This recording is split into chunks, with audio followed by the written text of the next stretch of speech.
पाकिस्तान और बांग्लादेश के जी second test का डे वन की बात करें तो हालात पाकिस्तान के लिए बदले नहीं हैं। ना ही वो सोच बदली जा रही है, ना ही वो कैप्टनसी के अंदर कुछ आपको चीज़ें जो हैं वो नई गलतियां नज़र आ रही हैं। वही डिसीजन मेकिंग में मसले आ रहे हैं। सबसे पहले कि मुझे नहीं समझ में नहीं आई उन्होंने मामूल हक को क्यों बिठाया है। मामूल हक डिज़र्व करता था ये मैच खेलना, और मामूल हक मेरे लिहाज से एक बेहतर ऑप्शन था इस मैच के लिए। लेकिन उन्होंने कहा नहीं जी, हम लोग मामूल हक को नहीं खिलाएंगे जी, हम बाबर आजम को इंक्लूड कर रहे हैं जी। लेकिन हम लोग उसके लिए साउथ शकील को नहीं रेस्ट करवा सकते, क्योंकि वो 1 डेढ़ साल से फॉर्म में नहीं है। तो आज भी फॉर्म में ना होगा तो अच्छी बात है उन लोगों के लिए। लाइक पीसीबी ने यही सोचा होगा ना शायद कि अच्छी बात है फॉर्म में ना आए। मामूल हक जो 45 रन बना चुके थे पहली इनिंग के अंदर, तो उसको जो है वो आपको मेरे से रिटेन करना चाहिए था। स्पेशली आपने टॉस जीत कर पहले बॉलिंग की है, तो आपके पास जो है प्रॉपर नीचे इन फॉर्म बैट्समैन होना चाहिए जो कि आपकी विकेट को बचा ले। जो कि पहले इनिंग में आपने देख लिया था, पहले टेस्ट मैच की चौथी इनिंग में, कि आपसे 70 ओवर भी नहीं खेले गए और आप बड़ी बुरी तरह से क्लैप्स कर गए। और दूसरी चीज़ जो है पहले टेस्ट के लिहाज से मैं बात करूँगा, वो आपके बॉलर्स का मसला है। आपके बॉलर्स में इतनी इतनी जान नहीं है, इतनी पेस नहीं है कि वो इस तरह की विकेट्स के ऊपर जो है वो बैट्समैन को डिस्टर्ब कर सकें। बैट्समैन आराम से, आप खुद देखें हर इनिंग में 100 पारी अप्रॉक्सीमेटली, कोई ऐसी इनिंग जा रही है लाइक इनको ठीक ठाक रन पड़ रहे हैं हमारे बॉलर्स को। तो ये बहुत बड़ा एक यानी कि हमारे लिए मसला था।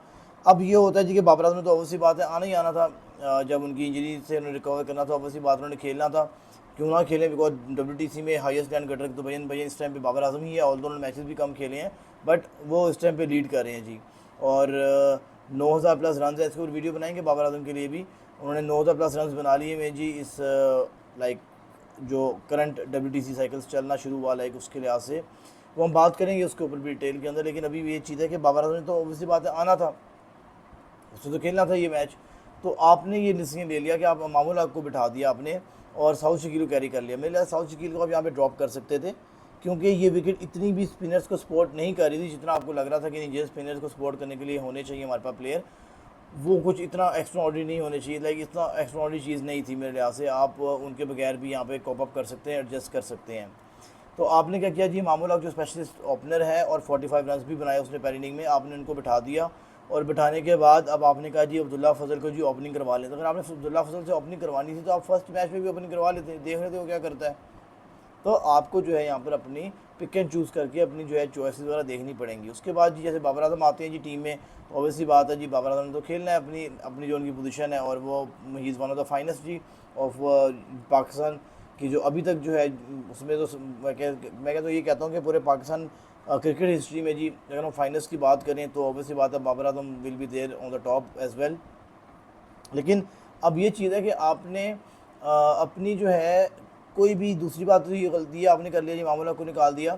दूसरा, आपने कोई भी अपना पेस बॉलर जो है वो लाइक तैयार नहीं रखा हुआ। आपका पेस बॉलर कौन है जी, वो प्रीमियम बॉलर हो जो मैं शहनशाह अफरीदी फरमाते हैं जी, मैं पाकिस्तान का प्रीमियम बॉलर हूँ। और प्रीमियम बॉलर्स को लोग ऐसे मारते हैं, स्वाब का काम है जी। आज सेकंड टेस्ट में प्रीमियम बॉलर की जगह भी नहीं बनी। तो हालात यकीन कीजिएगा पाकिस्तान टेस्ट क्रिकेट के लिए बहुत ख़राब है।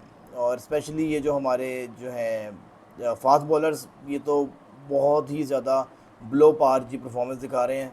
स्पेशली शहनशाह अफरीदी के लिए बात ये हो रही है। आपको पास कोई भी अग्रेसिव पेसर नहीं है जो 150 निकाल रहा हो, 145 निकाल रहा हो। आपका पेसर मर आके 139, 140, 139 ठीक है।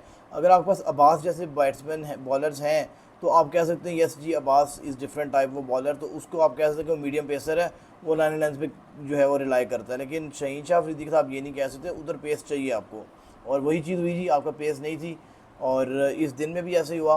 278 रन जी बांग्लादेश ने बना लिए। पहले तो लग रहा था कि ये 200 भी नहीं बना पाएंगे, लेकिन लिथन दास ने आपको 100 मार दी। पता नहीं, मुझे समझ में नहीं आती जी क्या हालात है। जो बंदा पूरी दुनिया में कहीं नहीं चलता वो पाकिस्तान के खिलाफ चल के बैठा होता है। चाहे वो एन बेल ले लें, चाहे आप जो मर्जी प्लेयर ले लें, पाकिस्तान ने उसको प्लेयर बना दिया होता है जी। उसकी परफॉर्मेंस कुछ नहीं होती, पाकिस्तान जो है उसको चढ़ा देता है। सेम जी लिथन दास के साथ भी ऐसी है। 278 रन जी इन्होंने बना लिए, 278 रन बांग्लादेश ने बनाए हैं।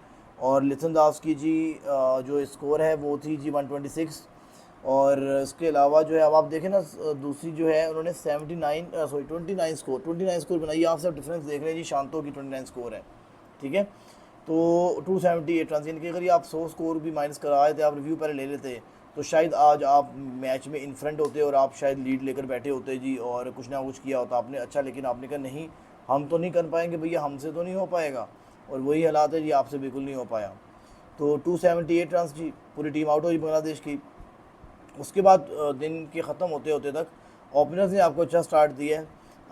21 रन्स जो है उन्होंने बनाए हैं जी, जोड़े हैं और कोई विकेट नहीं गिरी। लेकिन अब मसला ये है कि डे 2 का स्टार्ट कैसा होता है ये देखना बहुत ज़रूरी है। डे 2 में जी क्या होगा इनके साथ, पाकिस्तान के क्या ओपनर्स जो है वो पहला जो बस्ट आता है जी राना का, तास्किन अहमद का, शरफुल का, क्या वो बर्दाश्त कर सकते हैं कि नहीं कर सकते, कितनी देर तक ये स्टैंड जो है चलेगा, एक बड़ी पार्टनरशिप बनाने में कामयाब होते कि नहीं होते, ये बहुत से सवाल हैं।